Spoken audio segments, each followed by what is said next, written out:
Bethesda did something kind of controversial with Fallout 76, and frankly that's not really new. They've done this several times already, but I would say this one is kind of a final form of controversial, as really the most recent news is that Bethesda has added a subscription service known as Fallout First into Fallout 76. This following a similar premium model. You pay $13 a month or $100 per year and you get certain benefits. So naturally this is pretty controversial, and before I give my own opinions and thoughts on this, I do want to go over what exactly is included with this. So one of the major or premier aspects, the one we actually knew about and were expecting, are private servers. If you're a subscriber to Fallout First, you will gain access to your own personal server as a new option from the main menu. And in fact, if you want a private server, at least as of right now, this is the only way you can do that. In effect, the way this will work is after clicking this button, your own little server will be set up. As far as the server itself goes, it'll be nigh identical to an adventure mode server. There's no configuring of the game rules, no spawning in of your own items. Really, the only difference is the only people that can connect to the server are your friends. And that was actually one of the things that was pretty notable about these private servers, is that they're actually not all that private. There's no inviting people to the server. The way they'll join you is just look at you on their friends list and then click the join button. It's not like I could close the server so nobody else could join unless you manually went through and actually blocked or removed all of your friends. And in fact, the only way to actually remove people from this server is to block them or remove them. There's no kick option, which would be pretty nice. And also, one of the other pretty big aspects of this is these private servers are only for 8 people in total. Typical Fallout 76 servers are 24 player, but on a private server, you have you yourself and then 7 other people that can join on you. From there, you guys can do the typical thing. I definitely noticed these servers were relatively lag free, definitely a lot less laggy than some of the public servers, although it's not like everything was totally perfect. I think private servers are one of those things that really won't be for everyone. Obviously, the first multiplayer Fallout doesn't have a lot of incentive for a lot of people, but take for example someone like me who likes testing or messing around with certain things. This is really convenient. I have my own fairly controlled space where I know the world is relatively untouched. In the future, this seems like it'll be the avenue by which we could actually mod this game, although really there's no details on that. But something else to note, these are not persistent servers. If you're on a server playing with a bunch of your friends and you log off, the server will start to close down. Everyone on it will get a warning that the owner did leave, with one exception being if somebody else on that server is also a subscription member, a member of Fallout First. If somebody else is a member, then the server will stay up as long as somebody who owns Fallout First is on it. Although something kind of weird I noticed, if I set up a server, invited a bunch of my friends, and one of them did have Fallout First, and let's say hypothetically I leave and go eat dinner, I wasn't actually able to rejoin that server. In fact, it didn't seem like anyone was able to join that server. It was just kind of stuck there in a limbo state where the people on it won't get disconnected, but they can't actually add any new people either, which is just rather weird. Although for me at least, I would say these private servers actually leave a lot to be desired. I do have some specific use cases with this game where I'm constantly testing things or trying to do certain things to film videos, but in general, all of the exciting or potentially really cool ideas you could have with private servers are kind of thrown out the window with their implementation. Why can't I change the rule set? It'd be pretty nice if I could make it so this is the now removed survival mode. Invite some of my friends on and actually have a combat focused world. I could see entire communities popping up around that. One of the other concepts or ideas for private servers was that you could actually have role-playing communities, but considering if the owner logs off, the server goes away, and it actually is only 8 people in total, that's not nearly as cool as it could have been. It might still happen, and hopefully we do see that, but really, I don't know who the private servers are appealing to. It's definitely going to be a fairly niche audience considering there's not features like item spawning or game role changing. Although Bethesda does say they might have some future plans for this, that you can get unique features as a byproduct of playing on your own private server. Some of the things they name are expanded building areas, increased camp budgets, which is actually a long requested feature, and also making it so workshops will be persistent. I imagine even if you come back to the server, all of your items will still be at a workshop, and maybe you'll still own it, which definitely would be cool, but then you get into the issue, now that's all locked behind a paywall, and a lot of those are just features people have been asking for. And although that's the one thing we were expecting, there actually is a lot more to the Fallout First subscription. You also will actually get something new that is called a survival tent. This is basically an additional fast travel point, and it has some basic necessities that you would want in a survival setting, I guess, even though survival mode is gone now. You have a couple of crafting tables, a bed. Also, you could actually place this down for free and move it for free, which is probably one of the best aspects of it. You have a mobile fast travel point that you could place anywhere on the map, and unlike your typical camp, it doesn't cost money to constantly change its location. There's a new scrap box, which is without a doubt getting the most backlash. What this is basically your stash, except it only stores junk, and there's actually no weight limit. So while the stash is limited to 800 pounds, the scrap box you could store 1,000 pounds, 10,000 pounds in, but again, it will only be those junk items. You also will get a monthly stipend of 1,650 atoms, which actually, if you were to just buy that many atoms by default, it would cost more than the cost of this subscription every month. You get a new outfit in game that's exclusive to the Fallout First members, that with the veteran ranger armor from Fallout New Vegas, and also a couple of other exclusive icons and emotes. Although it is described how in the future this might change, there might be other exclusive and free things you get as a result of being a member here, so it's likely as you stay a member you'll get access to more and more exclusive stuff. So as far as my reception to this, in my own opinions, I actually feel like there's two different ways of looking at it. On one hand, if you're one of those people that's super sucked into the Fallout 76 ecosystem, you play no other games, you spend $15 or more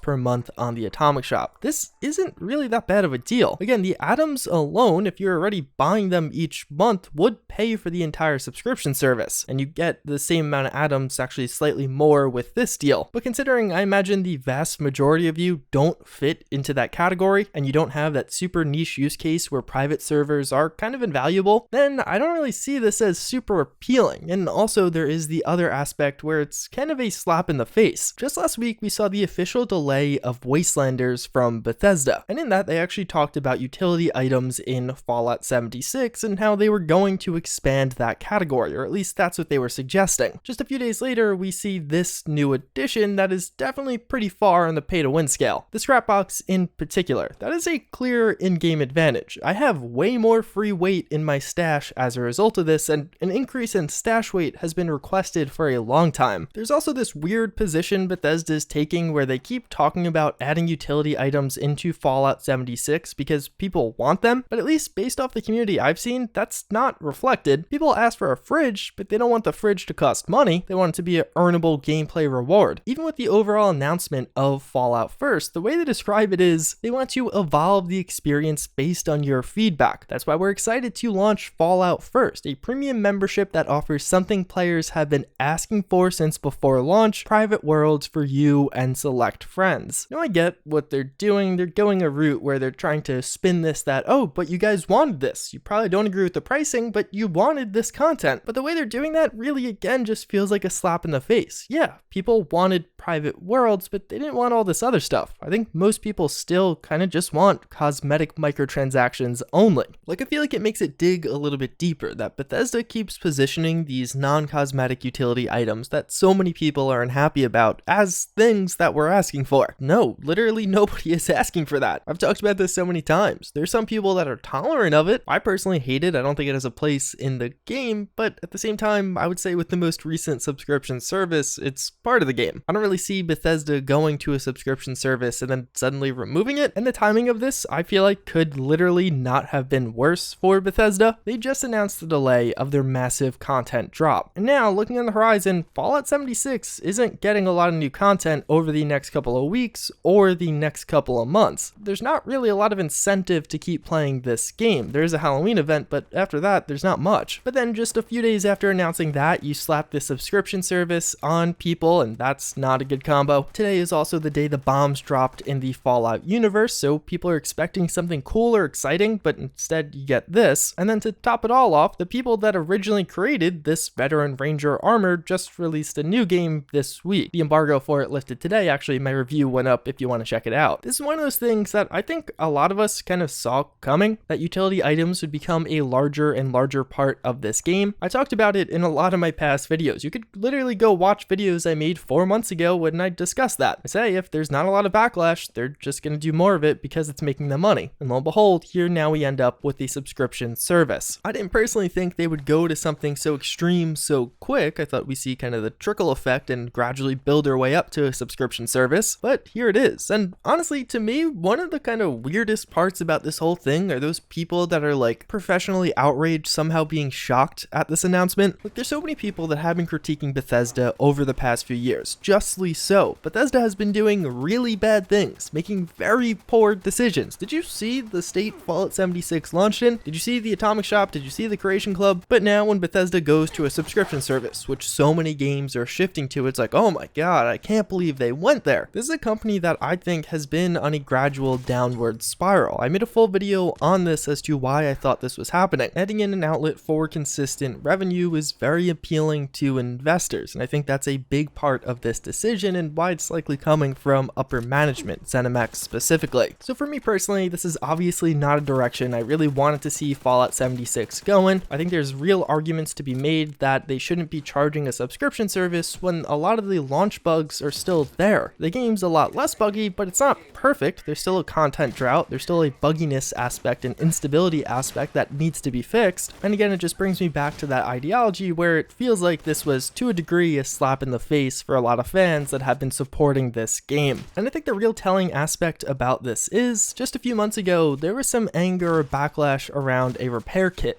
getting added to the game, and now really not that far after, we're on full-fledged subscription model, and the game's not even free to play. It still costs $40 if you want to own it, assuming you don't get it on sale. So definitely not a positive one for Bethesda, not something I like seeing added to the game, but I think this will continue. I don't think this is going away anytime soon. I think a lot of people that say they're done with the game or quitting will definitely be back with Wastelanders, although with this update there actually were some other changes. Something new you could actually get on the Atomic Shop are loot bags skins. So when you die in game, your items typically drop in a little paper bag, but now they'll come in this if you buy it for $5. Legendary Scorch Beasts were added, so that's an enemy type that previously couldn't spawn as a legendary. There's some minor changes like improving the rewards of the Vault 94 raids, lowering the weight of some miscellaneous items like magazines and bobbleheads. One fairly big one is they actually lowered the cooldown in between public event spawns. They recently overhauled this whole public event system, but with that made it so some of these events were a lot rarer, and naturally that made people kind of unhappy. So now they're not quite as rare, but still rarer than they were before. Although if you're going to continue sticking with this game, two massive changes that are probably going to get kind of overlooked. They made it so you could actually lower the menu music. So often I'm editing or just keeping Fallout 76 open in the background, and I would just have this blaring music that I couldn't disable unless I turned the game off in the Windows settings. Finally, you could do that in game, and that is huge for me. But also they made it so ash and goo pile corpses now correctly despawn. This is an issue before because if you had a corpse that remained, it would actually prevent the enemy from respawning. So if 20 enemies spawned at an area but 10 corpses were not going away, then only 10 enemies would spawn, and it was kind of a big issue, something I don't think a lot of people realized. We also saw quite a few changes to the Battle Royale mode. There's a plethora of Halloween themed rewards you can now get for use in adventure mode or some for use in this mode. A variety of these you could actually find decorating the interior of the vault. There's this new system where items will now be color coded based on their rarity. So if you're not too familiar as to what's good or bad in this mode, you could just go by color and get a decent idea of what the good stuff is. Fortunately, this is toggleable, so if you don't want to see the colorful Fallout 76, you won't have to. You can now see your effects in the wheel menu as you are scrolling, and there were some nerfs to the stealth boy, so now it's actually shorter, and the big change, if you are stealth using a stealth boy and attack, you will be de-stealth, which is actually a pretty big one if you play this mode regularly. essentially. No more invisible dudes popping up and messing up your entire squad. So yeah, that's pretty much a look at all the new stuff that came to Fallout 76 with this update. There were some other bug fixes, but there weren't too many other big things. We kind of have a slow period now. The Halloween event is starting shortly. They shared some additional details that we kind of already knew about that, but there's a lot of other stuff that has been data mined and I will be sharing in the near future. And as far as the new subscription service goes, I feel like there's a lot of people who are like, oh my god, I can't believe Bethesda did this. And frankly, I don't really see where they're coming from, or maybe they just weren't paying attention. I'm not reacting super crazily to this because I feel like I saw it coming, and I feel like if you've been watching this channel, you've probably listened to me say, yep, they're just gonna keep expanding the system more and more because people aren't freaking out. I'm saying that for literally months and we keep seeing new additions, so I'm not shocked to suddenly see a subscription service. I think it makes a lot of sense based off all the other factors that went into this. I'm kind of surprised they did it so quickly after that announcement last week, but the way I look at it, this is Fallout 76 now. It definitely will alienate some people. I hope we see less of this, not more of it, or maybe it just stays at this level. But otherwise, yeah, I thank you again for watching. I hope you enjoyed this video, but with that, I hope to see you all next time. Later.